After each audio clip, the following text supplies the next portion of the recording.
Entonces ahí viene la estrategia del 4-4-2, del jugar con el carrilero, con la punta, qué sé yo, ¿no? O si no, jugar en contragolpe dependiendo del equipo con el que vamos a jugar. Esos son los procedimientos, ¿no? Pero una vez que ya hemos establecido los procedimientos, viene una tercera parte que es la estrategia de juego en el momento. Y aún más, luego viene la táctica, ¿no? ¿Cómo vamos a hacerlo? Por ejemplo, ya sabemos que, a ver, adelante, necesitamos que el jugador, estamos en el 4, a ver cómo ha jugado recién Ibáñez, ¿no? 4-3-3, ¿no es cierto? Entonces, a ver, el tercero del medio es el que entra, que era en un momento era Carrillo, ¿no es cierto? Hacía las entradas y alimentaba a los jugadores. Pero ¿cómo hacerlo? Porque el problema ahora es a quién van a poner ahí, ¿no? Si lo ponen a Peña o lo ponen a Quispe. La diferencia entre ellos está posiblemente en las tácticas que hacen para el juego. ¿Cuál de las tácticas es la mejor en este caso? ¿La táctica de Carrillo, la táctica de Peña o la táctica de Quispe? ¿Cuál será la mejor? Ya para cada cosa pues tiene su evaluación. En nuestro curso es exactamente lo mismo. Nosotros empezamos con un concepto general, ¿no? Ese concepto general nos permite pasar hacia una evaluación que nos lleva a un conjunto de ecuaciones.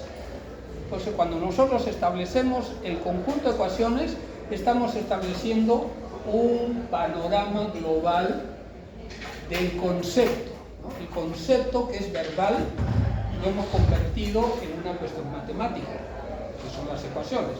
Pero las ecuaciones son genéricas.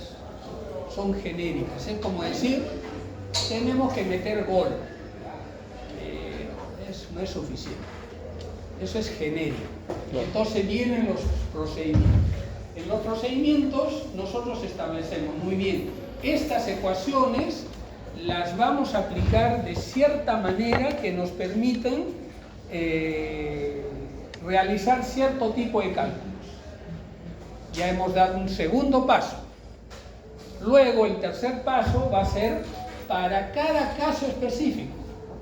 Por ejemplo, cuando estamos tratando con gases, hay una forma de aplicar las ecuaciones. Cuando vamos a tratar con líquidos, hay una forma de aplicar las ecuaciones. Cuando aplicamos sólidos, hay otra forma. Claro, nosotros no trabajamos con sólidos en esta parte del curso. Creo que en ninguna parte aplicamos sólidos excepto en lixiviación, si es que llegamos al final. Nosotros entonces vamos a tener eso en esta diapositiva. Vamos a empezar con la parte general. La parte general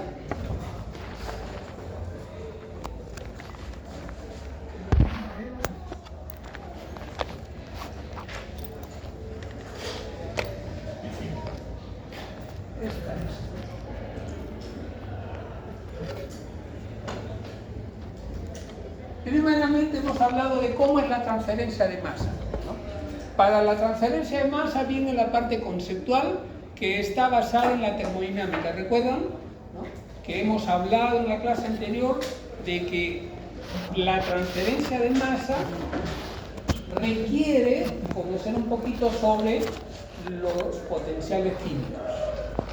Pero la cuestión fundamental en esto para la transferencia de masa es que nosotros trabajamos con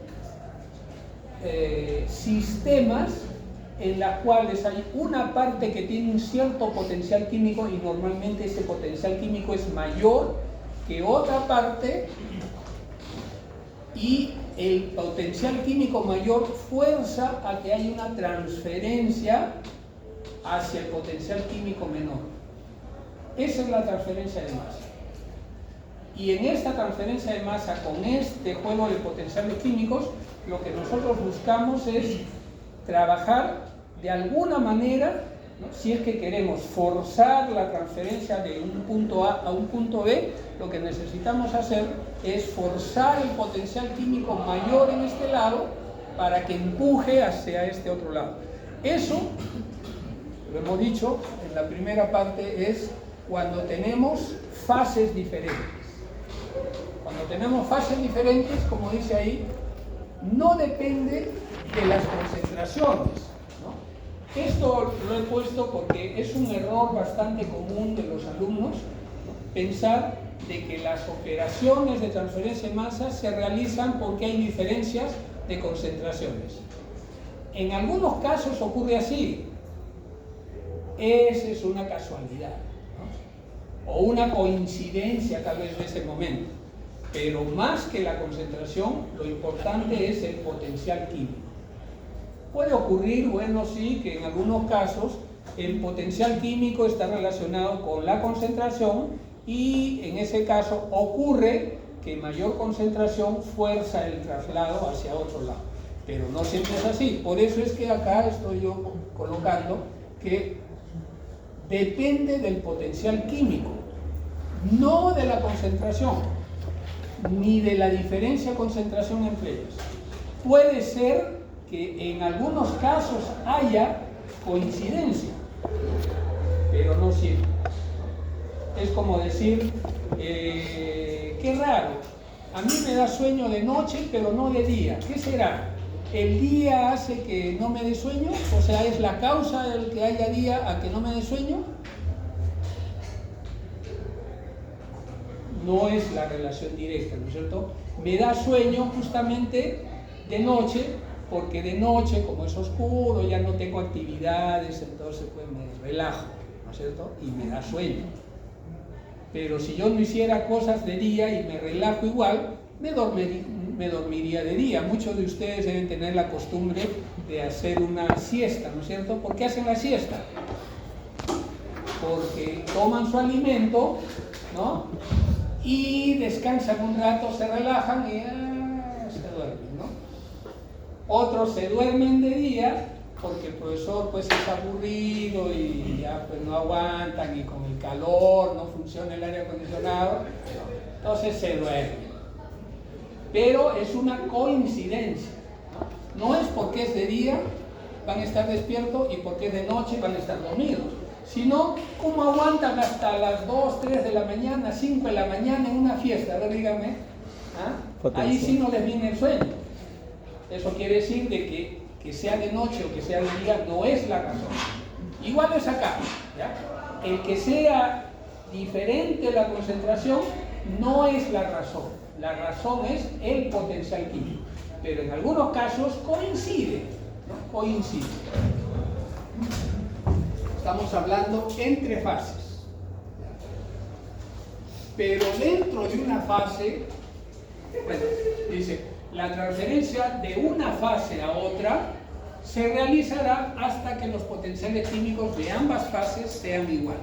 Eso ocurre ya en el caso de dos fases distintas. Por ejemplo, una mezcla de agua y un gas, ¿no? O en el caso de un aceite con el agua que no se mezcla, ¿no? Lo remuevo y no se mezcla. Son dos fases diferentes. O entre un cristal, por ejemplo, el azúcar que he hecho para que se disuelva, es un sólido, ¿no? El sólido y el líquido son dos fases diferentes. ¿Bien? Pero en una sola fase, por ejemplo, en un solo líquido, pueden haber zonas con diferente concentración. Aquí sí, este caso sí, es el caso donde las diferencias de concentración producen el movimiento o la transferencia de masa. Y en este caso, la transferencia de masa es una transferencia por difusión. Un ejemplo es cuando yo tengo concentrado, por ejemplo, el té que está saliendo de una bolsita, ¿no? Lo tengo concentrado al fondo, no he removido mi agua, y ustedes pueden notar que hay un color intenso alrededor de la bolsita y el resto está pues transparente. Y ustedes lo dejan un rato y el color parece que va avanzando, ¿no? Va avanzando. Esa es difusión molecular.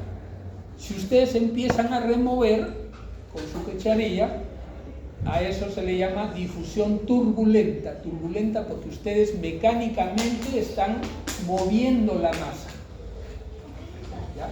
Entonces, dentro de una masa cuya concentración no es uniforme, se produce la transferencia de masa por diferencias de concentración. Y la velocidad de transferencia se ha encontrado experimentalmente, dice que es proporcional al gradiente de concentración. O sea, si hay una diferencia de concentración entre un punto y otro punto, mientras mayor es la diferencia de concentración, mayor es la velocidad de transferencia por difusión molecular. Ahora, eso es lo que llamamos la ley de Fick. La ley de Fick la expresamos para la transferencia de masa por difusión molecular como un flujo de moléculas, ojo, difusión molecular. Quiere decir que es una difusión de moléculas a través de una superficie. O sea, la superficie es referencial para darle unidades, ¿no? A ese flujo por unidad de área se le llama flux.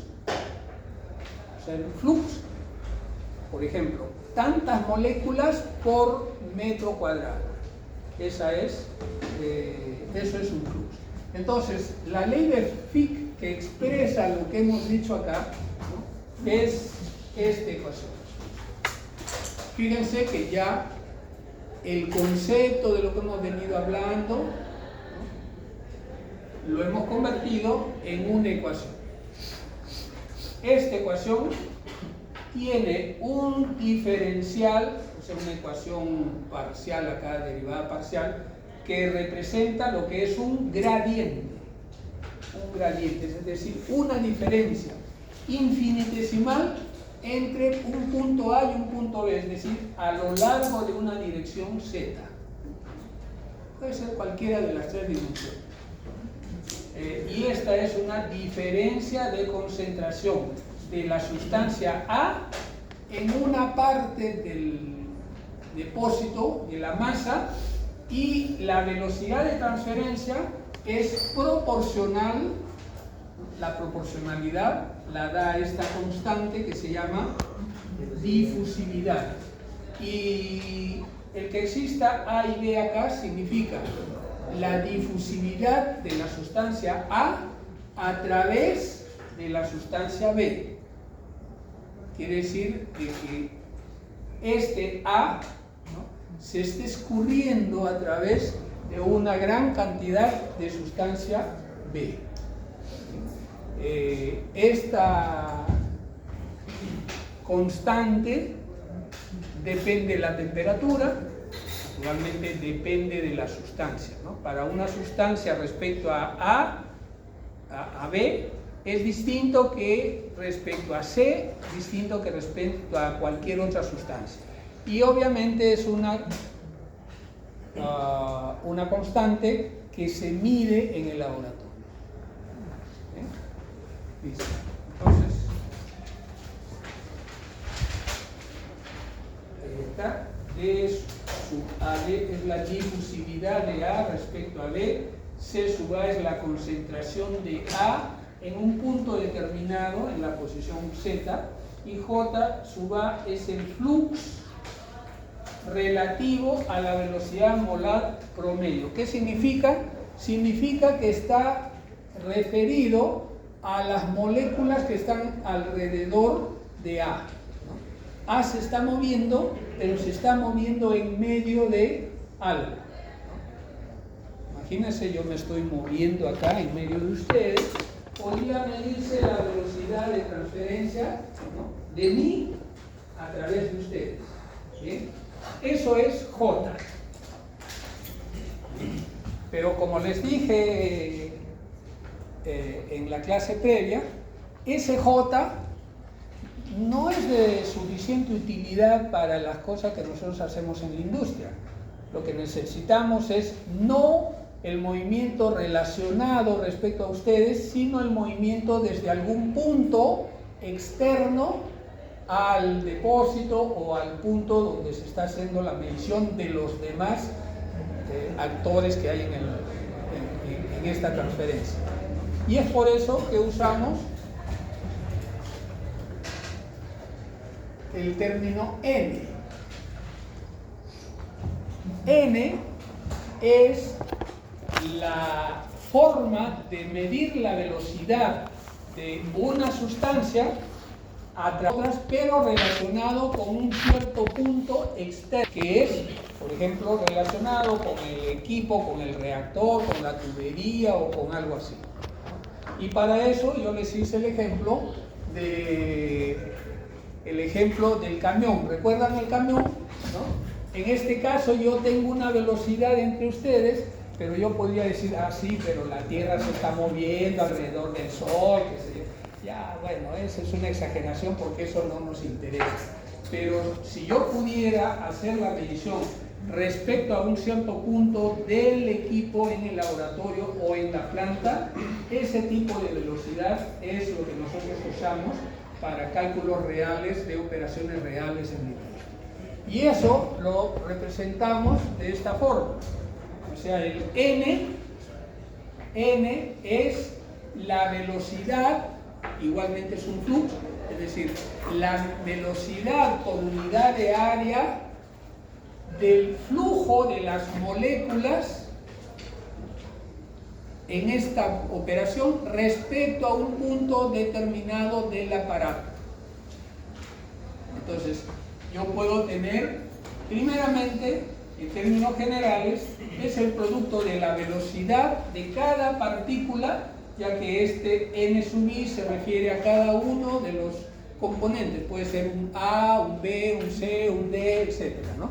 Entonces, para cada uno de ellos, yo tengo una velocidad por su composición, y con eso yo tengo la cantidad que está pasando a través de una área. Pero eso es igual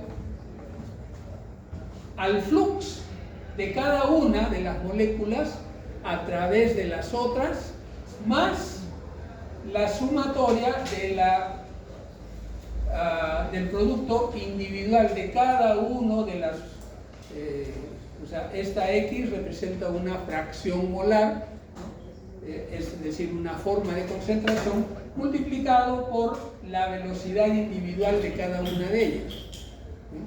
Entonces, con esto yo puedo encontrar una velocidad externa a partir de una velocidad interna. Esta de acá tiene su ecuación. ¿Cuál es? La ecuación de Fick. Y esto de acá es simplemente una combinación de las concentraciones que puede tener diversas variantes, como lo vamos a ver luego. Si alguno de ustedes no vino a la clase anterior, les vuelvo a mostrar la comparación. Aquí estamos viendo que J es la medida de cómo se mueve A respecto a B. Ese es J, esa es la ley de Fick que hemos visto hace un rato. Pero no me interesa exactamente lo que se está moviendo de A respecto a B, sino me interesa cómo se están moviendo todos en un punto del aparato. Y eso es equivalente al camión que se está moviendo. Entonces, si yo estoy fuera del camión, estoy viendo que el camión pasa, mi medición de A no es la de acá, ¿no es cierto? Es la combinación de la medición de A más la medición de todo el camión. Esta es la ecuación de J y esta es la ecuación de N. ¿Ya? Esa era la diferencia entre ambas. Por eso es que tenemos dos ecuaciones y la que nosotros usamos es la que corresponde a N. Entonces, la suma de todos los flujos JI en un depósito fijo debe ser 0. O sea, dentro del depósito, si yo miro, no hay movimiento global porque todo se queda ahí. Quiere decir que de alguna forma la combinación de todos los movimientos debe dar 0, ¿no? Porque no veo nada saltando de fuera del depósito, ¿no es cierto? Entonces quiere decir que la suma de todos los movimientos tiene que ser 0.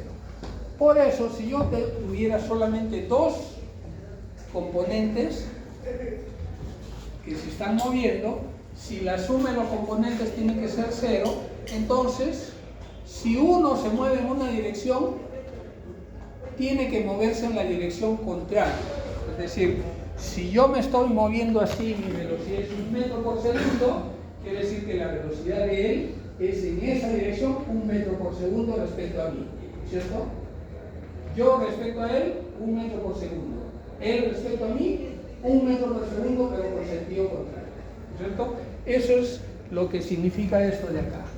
Y la suma de las dos, en la forma n, tiene que ser un n, porque posiblemente, visto desde afuera, los dos nos estemos moviendo con una cierta velocidad.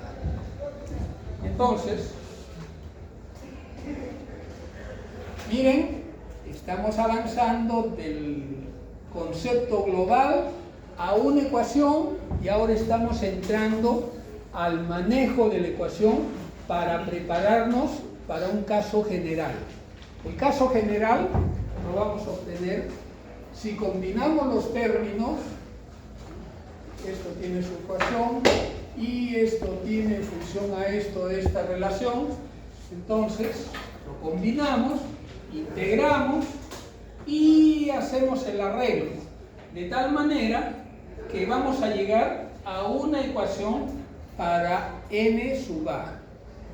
O sea, en términos generales, el movimiento de A dentro de un depósito donde tengo un A y un B se expresa de esta manera.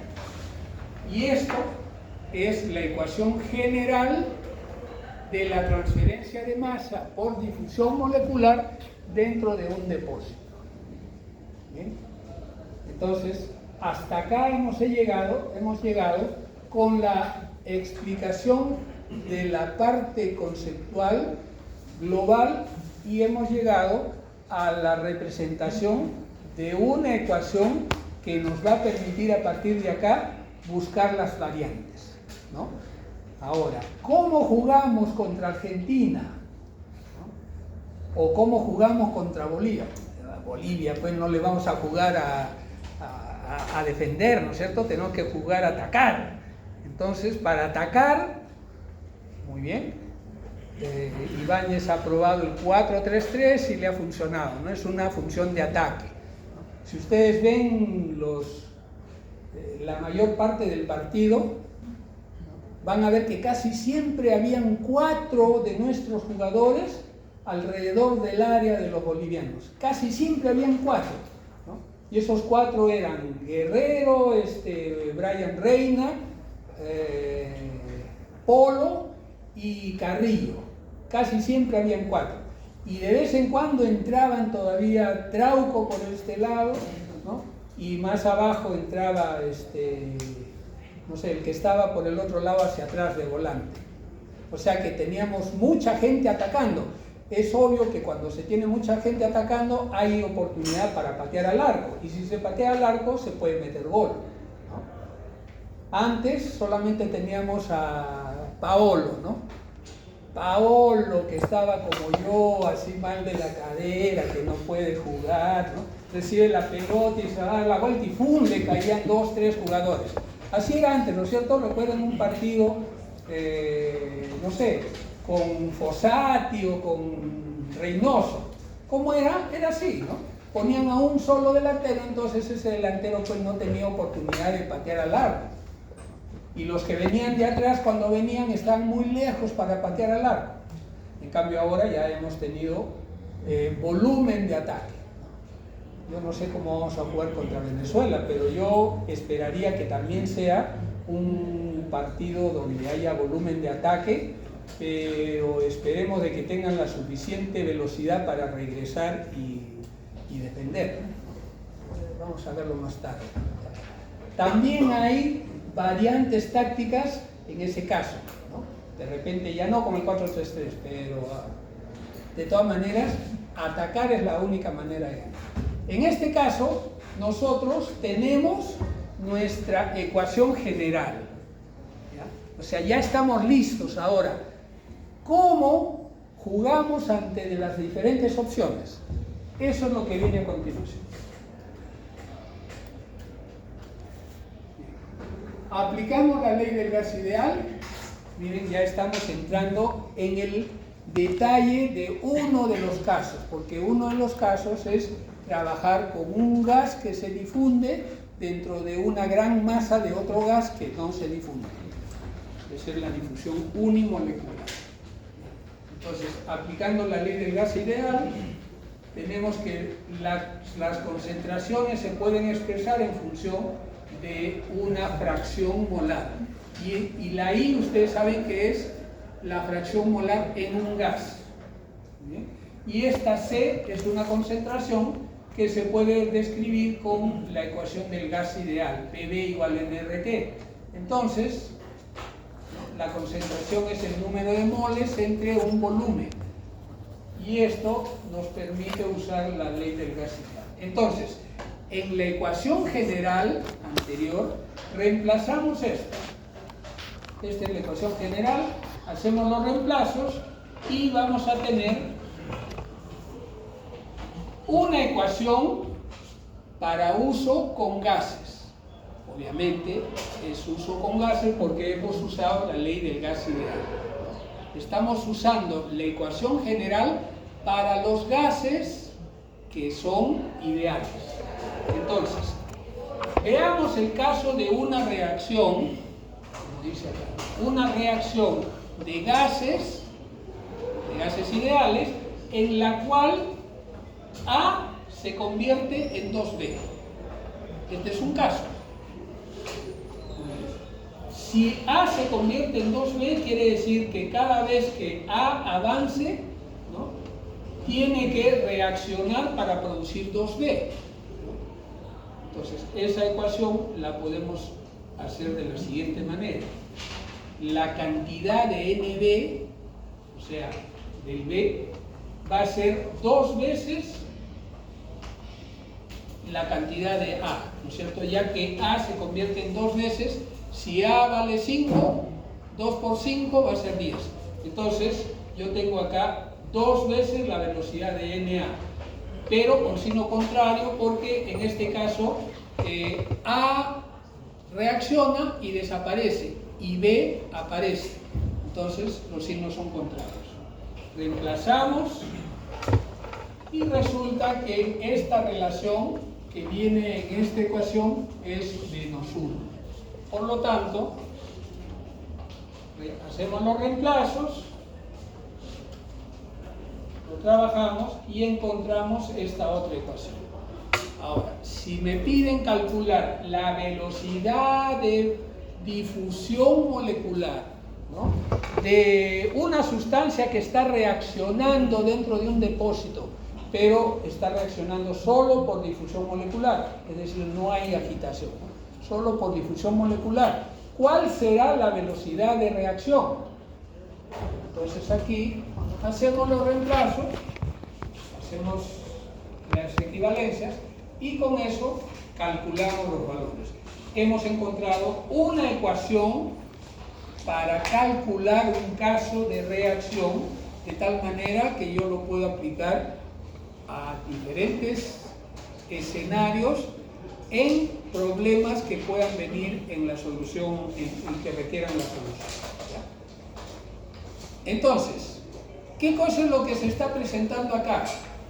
Un caso general que está yendo hacia un caso particular, el caso particular de una reacción, ¿no? O sea, podríamos decir, con la comparación, continuando con el fútbol, el caso de Venezuela. ¿Cómo debemos jugar contra Venezuela? ¿No? Estamos usando el caso general para definir una forma de jugar contra Venezuela. ¿Ya? Siguiente. Difusión unimolecular. Dice, A se difunde dentro de una masa de B que no se difunde. O sea, esta podría ser el caso, por ejemplo, del té en mi bolsita, que yo dejé caer la bolsita, le eché agua encima y no lo muevo. Entonces la bolsita tiene una cantidad de té y alrededor de la bolsita se va formando el color, ¿no? Yo quiero calcular cuál será la velocidad de difusión del té desde la bolsita hacia el extremo de la taza. Ese es un caso de problema, ¿no es cierto? Para resolver ese problema estamos viendo este caso.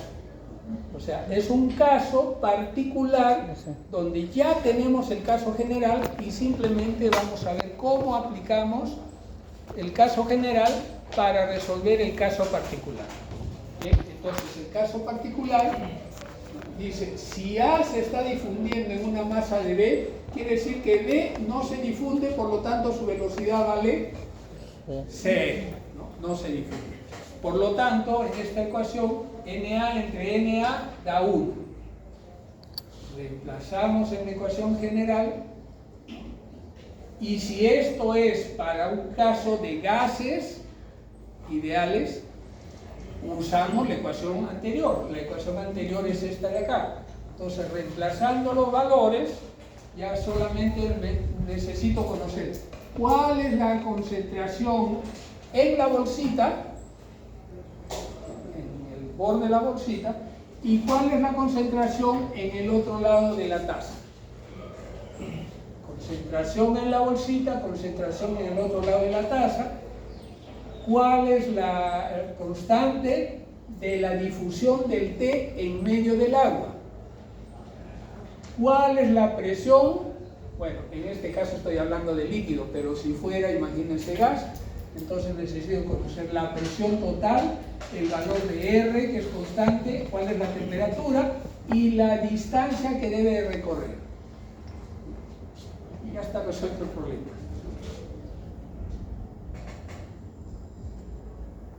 Ahora, como se trata de dos componentes nada más, la concentración de un componente es 1 menos la concentración del otro componente, como está acá. Entonces, aquí se hace una definición de media logarítmica. Esa definición de media logarítmica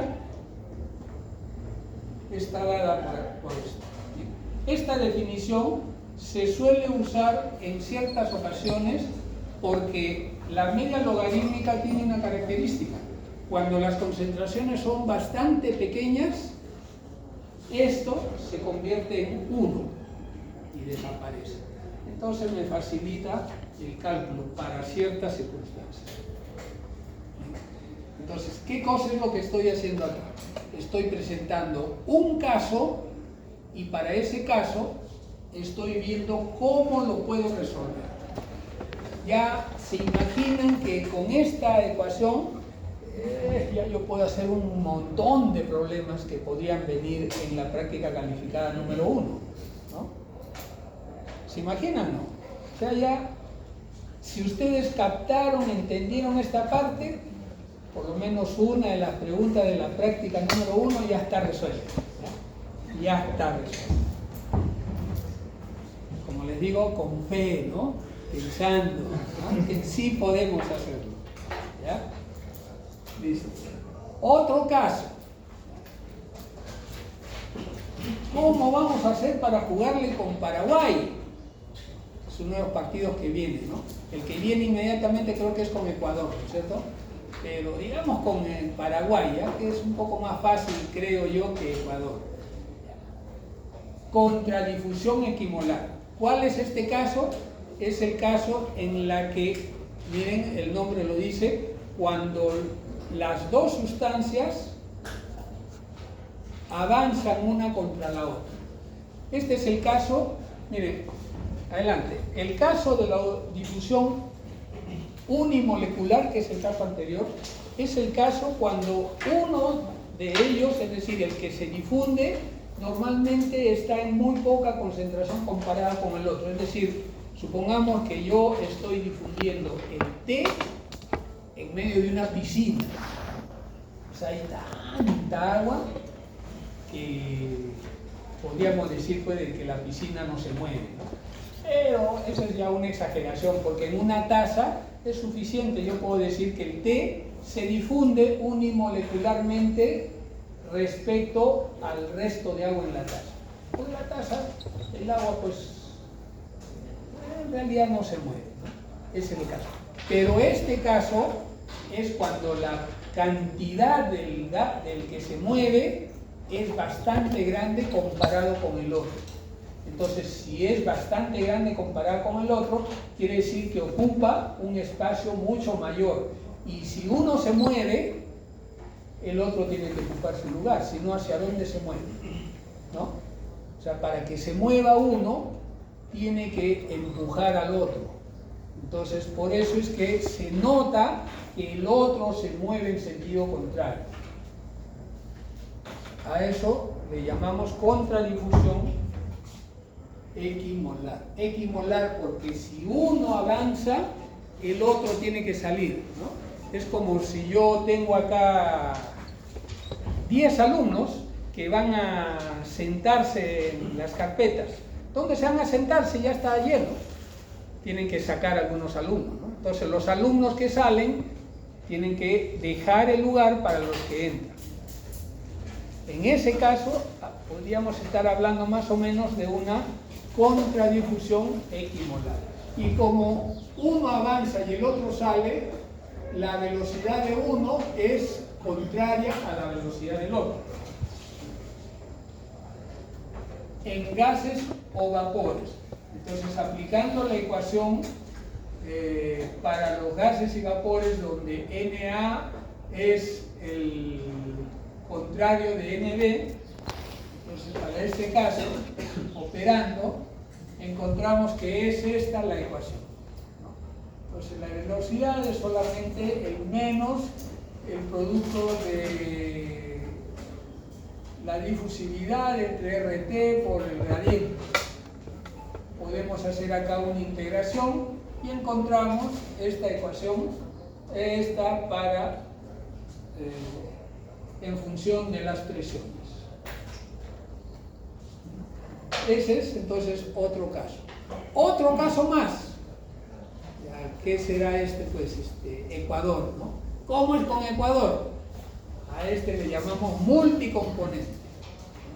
¿Cómo es el caso de la difusión multicomponente? El caso de la difusión multicomponente es el caso en el cual tenemos varios componentes que se mueven al mismo tiempo. Entonces, la difusión es un poco distinta. O sea, si yo me muevo a través del alumno 1, ¿no? El alumno 1 puede ser fácil, ¿no? A través del alumno 2, puede ser fácil. A través de la alumna 3, no, la alumna 3 me va a jalar, ¿no? La agarra, no me deja pasar. Entonces, quiere decir que yo debo tener una difusividad para 1, una difusividad para 2, una difusividad para 3. Ahí es donde la cosa un poco se complica, porque yo necesito calcular difusividades individuales. ¿Bien? Entonces, para eso también hay fórmulas, hay ecuaciones, aunque, para ser estrictos, los valores de esas difusividades calculadas por el método que dice a continuación no son muy exactas. Es decir, la ecuación se utiliza, pero cuando ustedes van al laboratorio y miden, es solo aproximado. Pero como no hay otra manera de hacerlo, tenemos que aceptar. Bien, ¿cómo es entonces? Tengo varios componentes y para aplicar las ecuaciones anteriores necesitamos conocer las difusividades efectivas.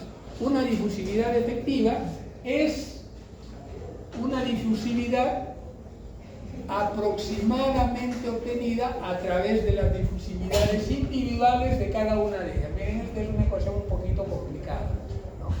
En esta difusividad dice que yo tengo que considerar el flujo individual de uno respecto al otro, ¿no? Porque, o sea, si yo me difundo a través de él, él está flaco, no es difícil difundir. Pero si me difundo a través de otro alumno que está gordo, ¿no? Difundir, y si son varios de ellos gordos, un poco más complicado, ¿no es cierto? Y encima, si el alumno me agarra y no me deja pasar, o sea, el que me agarre y no me deje pasar es que su difusividad es diferente, ¿no? No es solamente que mi velocidad cambia, sino que además la difusividad entre ellos es distinta. Entonces, por eso es de que hay que calcular para cada uno de ellos con sus velocidades respectivas, y esta es la difusividad de A respecto a cada uno de los componentes. Esto yo lo puedo encontrar en las tablas. Por ejemplo, ya que estamos hablando de gases, para hidrógeno respecto al oxígeno, para hidrógeno respecto al nitrógeno, para el hidrógeno respecto al CO2, y así sucesivamente tengo esos valores en las tablas. Y si yo tengo una mezcla de nitrógeno, oxígeno y varios componentes, entonces esta ecuación me permite calcular la difusividad promedio, como se llama, efectiva para toda la mezcla. Como les repito una vez más, es una forma de cálculo, pero cuando vamos al laboratorio no es tan completamente exacta, pero no hay otra forma de hacerlo, a menos que vayamos al laboratorio y hagamos nuestra prueba por cada uno de los componentes, ¿no? Y con todas las velocidades con las que vamos a trabajar. Pero eso es pues complicado, ¿no? Se puede hacer, pero es complicado. Bien, entonces, dice, si solo el componente A se difunde y los demás son estáticos, miren, está estableciendo un caso particular para la difusión multicomponente. Entonces, una difusividad donde se está reduciendo gracias a que los demás, si no se difunden, su velocidad es cero. Entonces solamente me queda la velocidad de A.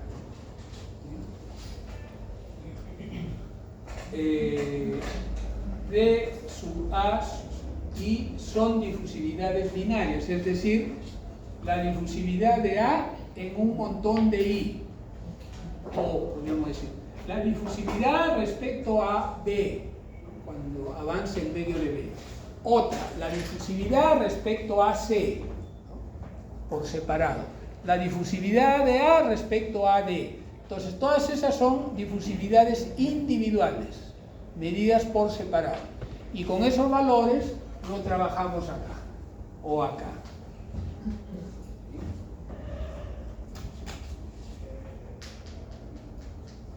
Profe, listo. una consulta. ¿Puede regresar? ¿Cuál era la diferencia entre difusividad individual y binaria? Las difusividades Individual y binaria. en realidad es lo mismo. Es lo mismo. La difusividad binaria es el nombre que se está dando a la difusividad del componente que tú quieres evaluar, que es A, respecto a uno de cada uno de los demás.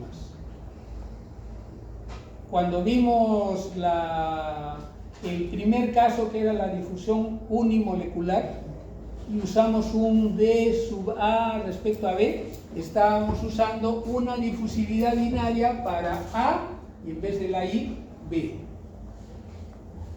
Ese era el caso. Solamente que ahora estamos hablando de varios componentes en una mezcla. Profe, la primera fórmula es cuando todos se están moviendo. La primera fórmula es una general. Y luego, en esta fórmula general aplicamos cuando solamente A se mueve y los demás están estáticos. Se simplifica porque las velocidades n sub i para b, c, d, e, f es 0. ¿Cierto? Y también podríamos aplicar las difusividades. A ver, podríamos aplicar el caso de la difusión. Adelante. Me he olvidado anotar la asistencia, ¿no? Vamos a sacar el... Ya, les iba diciendo, si es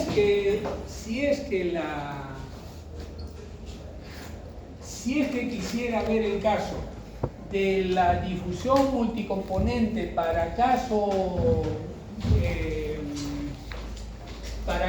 de difusión, de contradifusión molecular, ¿cómo sería? ¿Cuál es la pregunta?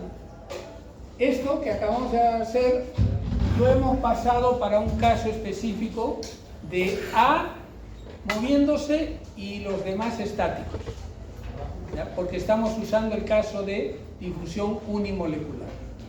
¿Qué pasa si a mí se me ocurre que también pueda aplicar el caso de contradifusión equimolar? ¿Cómo lo haría?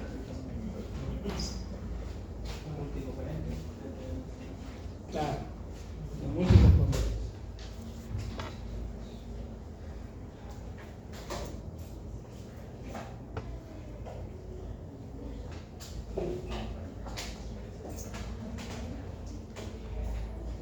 ¿Quién lo puede decir?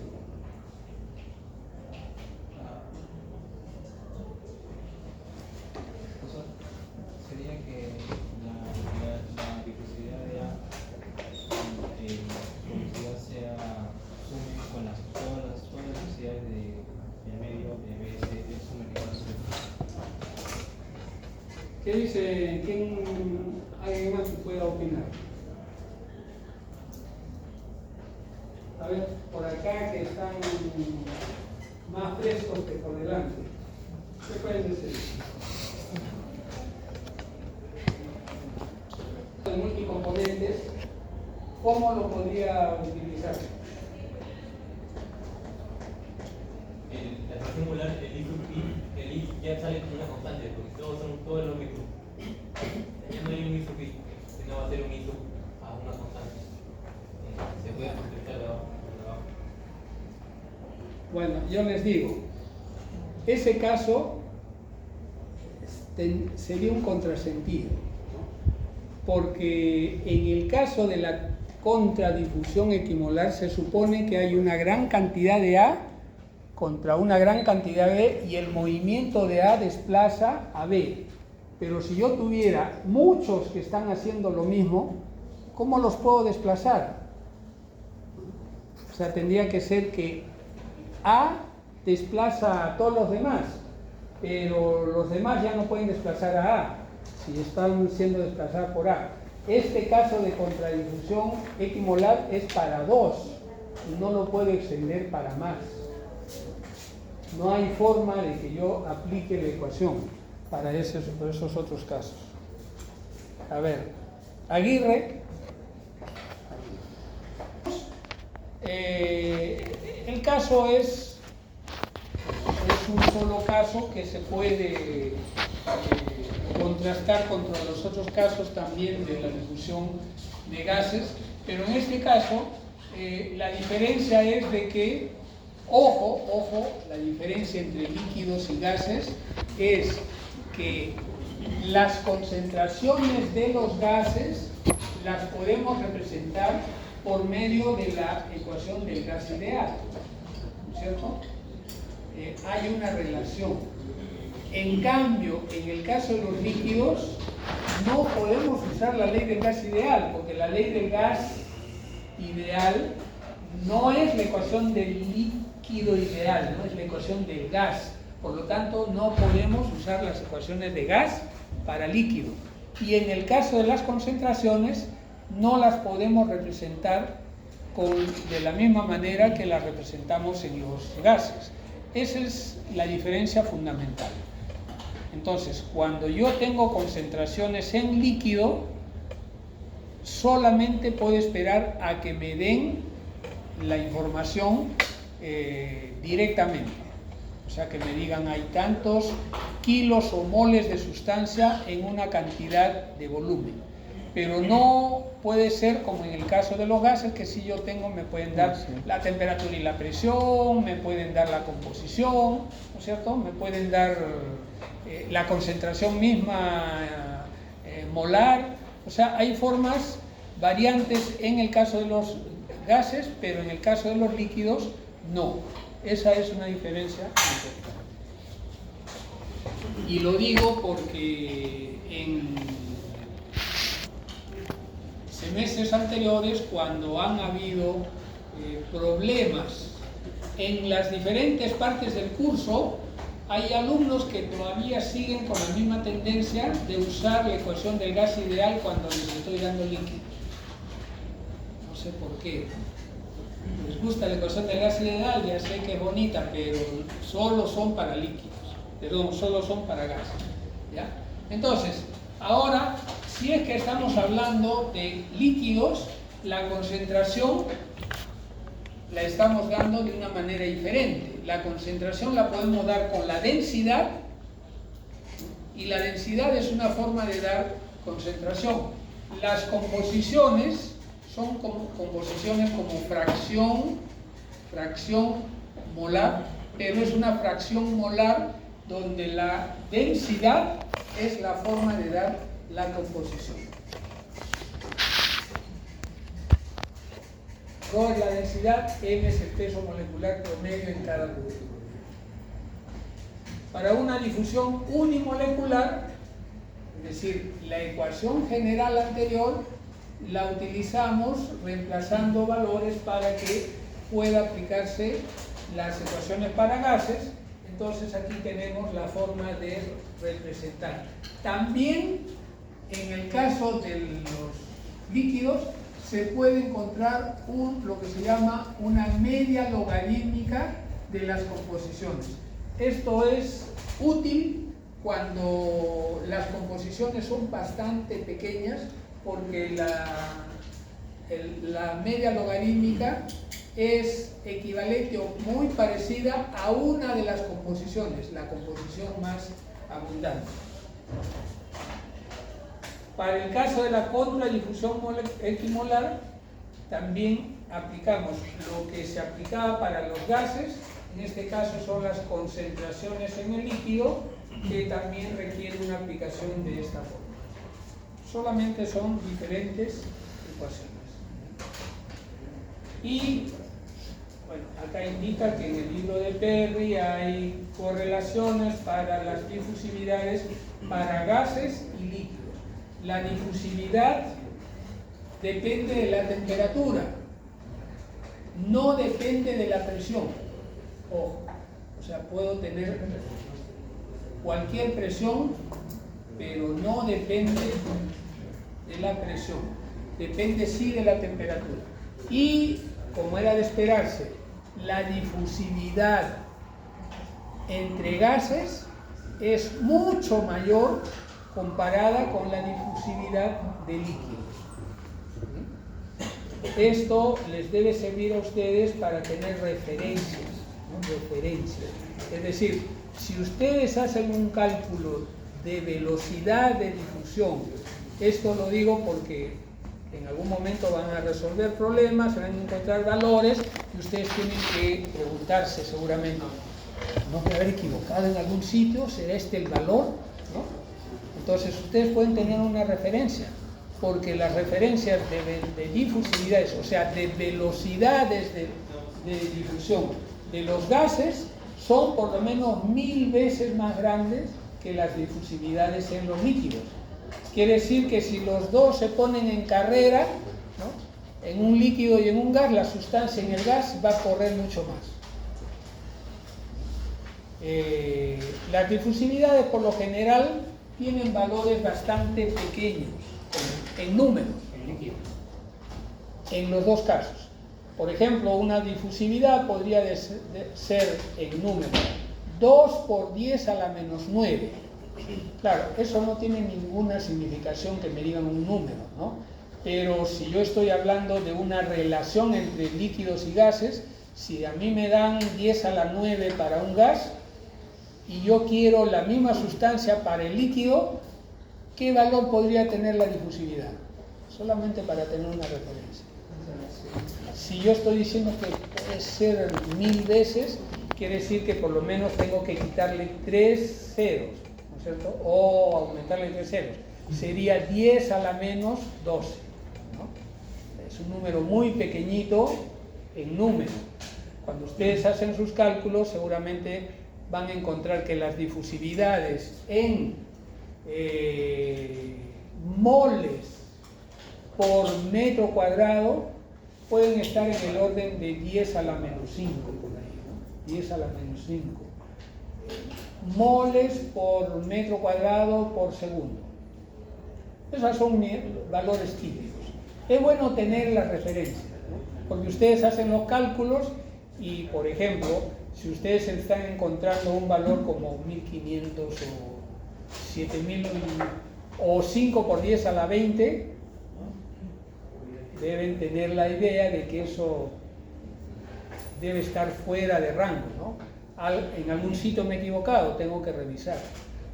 Porque la calculadora, cuando ustedes hacen el cálculo, no les va a decir, oye, pues acá te estás equivocando, ¿no? No dice, simplemente calcula y da resultado. Pero ustedes debieran tener... ¿Ya te vas? Partido todavía es a las 7. Ah, ya, está bien. Puede ser. ¿Qué hora es? Las 5 y 14. Ya, solamente para que ustedes vayan teniendo idea. Miren, ya les dije cómo voy a hacer. Parece que no va a haber, yo estaba pensando, porque ya me estaban diciendo que posiblemente otro profesor iba a hacer la parte práctica. Ya no, o sea, yo voy a hacer la parte práctica. Además, ya no va a haber otra sección, porque ya la cerraron y el profesor Pizarro ya pasó a otro curso y está feliz en el otro curso. Entonces, vamos a continuar. Pero nosotros dijimos que las prácticas iban a ser de 2 horas, a pesar de que solo tenemos 1 hora de práctica. Eso se mantiene. Y ya hablé con el encargado de los salones para que no nos pongan nada después de nuestra clase práctica, para que tengamos libertad de quedarnos las 2 horas en un solo salón, ¿no? Ya, eso es por un lado. También les dije que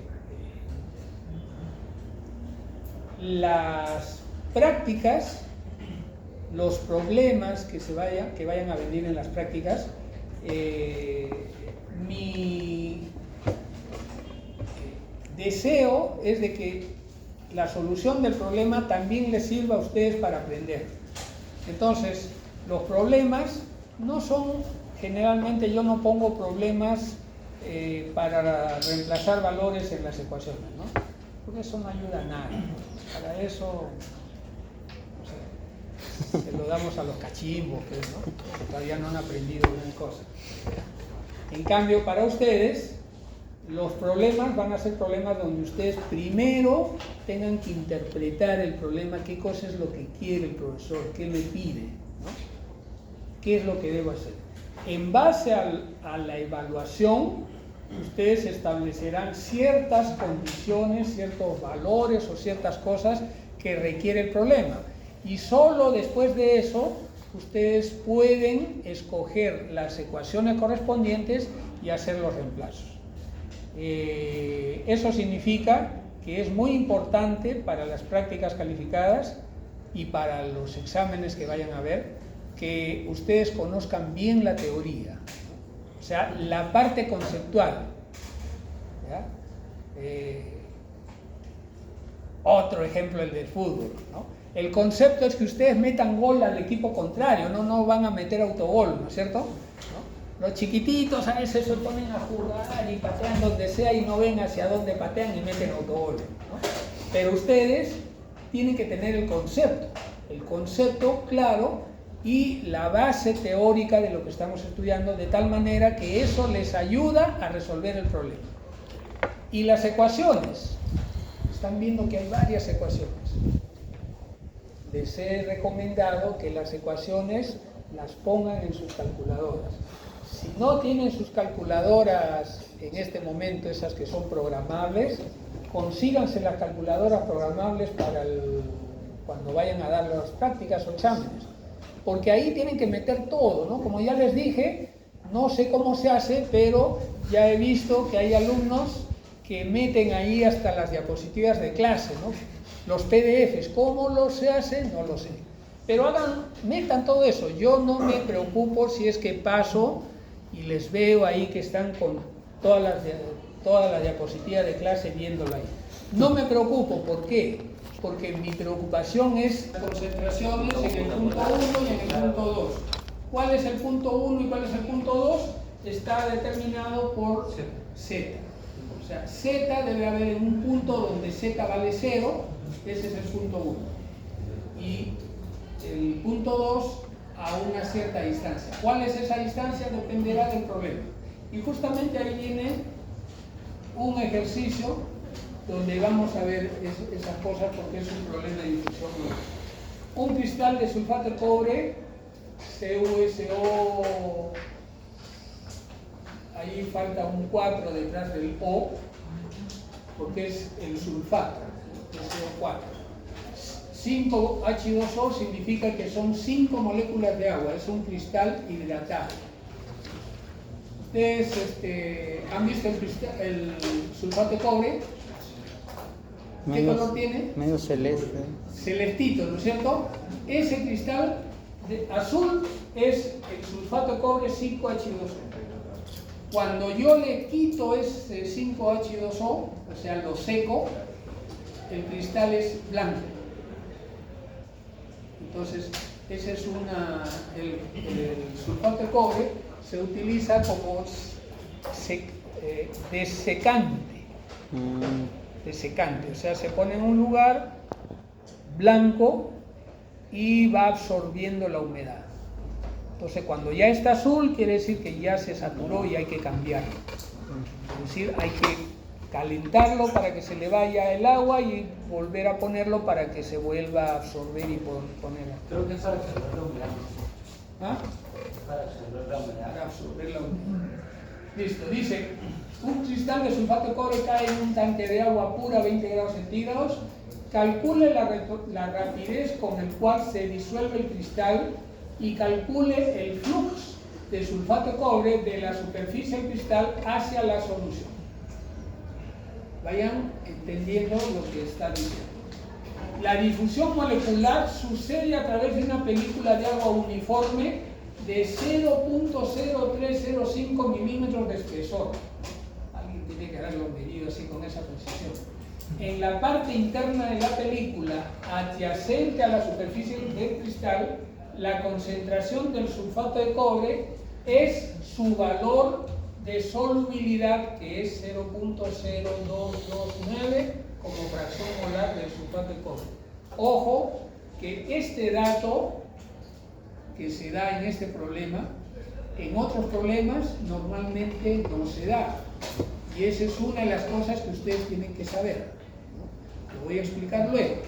Por el momento, continuamos la lectura. Dice, la densidad de la solución es 1,193 kilos por metro cúbico. Esta es una de las diferencias que les decía respecto a los gases. En los líquidos necesitan que alguien les dé la densidad. En el caso de los gases, es posible calcular la densidad a partir del gas ideal, ¿no? La ecuación de gas ideal. Acá no podemos hacer eso. Por eso tienen que darnos la densidad. Bien, la superficie externa de la película es agua pura. Este es otro dato que en algún otro problema quizá yo no les dé. Ustedes tienen que saberlo. Luego lo explico también. La difusividad del sulfato de cobre es, miren, 7.29 por 10 a la menos 10. ¿Se dan cuenta? Es un número bastante pequeño. De hecho, las velocidades de difusión, ya les dije que son lentas.